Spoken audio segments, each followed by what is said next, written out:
Welcome to Gita kitchen. ఈరోజు మనము ఇడ్లీ పొడి తయారు చేస్తాము. ముందు స్టవ్ ఆన్ చేసుకొని ఒక ప్యాన్ పెట్టుకుందాము. లో ఫ్లేమ్లో పెట్టుకోవాలి. ఇప్పుడు దీంట్లో 1 కప్ మినపప్పు వేసుకోవాలి. 1 కప్ మినపప్పు వేసుకొని లో ఫ్లేమ్లో ఉంచుకోవాలి. స్టవ్ కొద్దిగా కలర్ చేంజ్ అయ్యేంత వరకు, మంచి స్మెల్ వచ్చేంత వరకు వేయించుకోవాలి మినపప్పుని. మినపప్పు చక్కగా వేగిపోయింది. మినపప్పును ఒక ప్లేట్లో తీసుకుందాము. ఇప్పుడు ఇదే ప్యాన్లో 1 కప్ శనగపప్పు తీసుకుందాము. శనగపప్పు తీసుకొని ఇది కూడా లో ఫ్లేమ్లోనే కొంచెం కలర్ చేంజ్ అయ్యేంత వరకు వేయించుకోవాలి పప్పుని.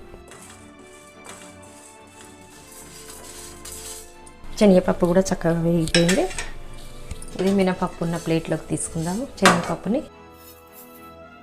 ఇప్పుడు దీంట్లో మనం ఏ కప్పుతో తీసుకుంటామో అదే కప్పుతో తీసుకోవాలి. మినపప్పు, శనగపప్పు, నువ్వులు. ఇప్పుడు దీంట్లో 1/2 కప్ నువ్వులు వేసుకోవాలి. నువ్వులు తొందరగానే వేగిపోతాయి.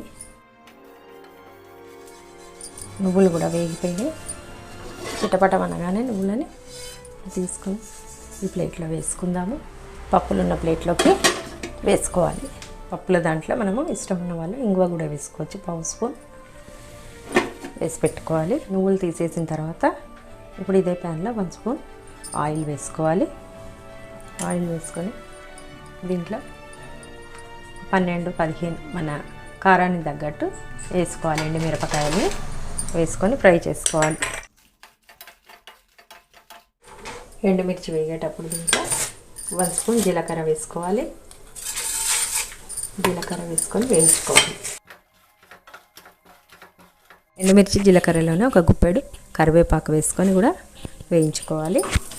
కరివేపాకు మొత్తం క్రిస్పీగా అయ్యేంత వరకు వేయించుకోవాలి లో ఫ్లేమ్లో. ఎండుమిరపకాయలు చక్కగా వేగినాయి. కరివేపాకు కూడా క్రిస్పీగా అయ్యింది.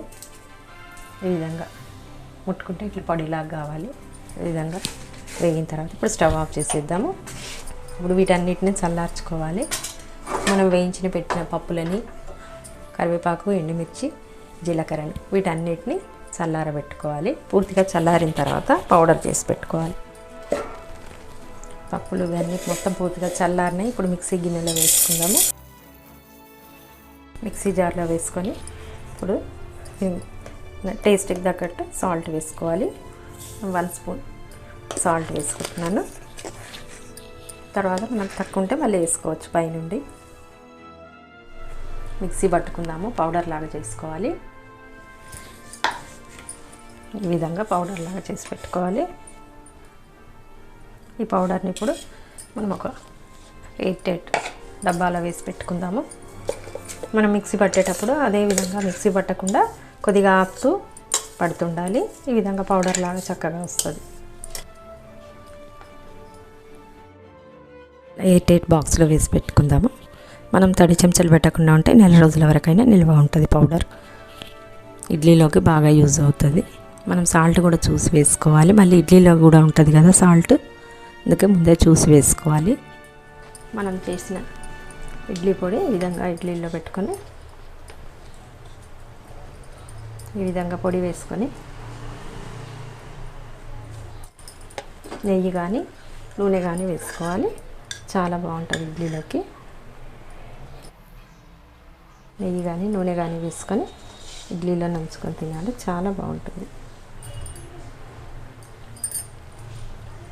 సూపర్.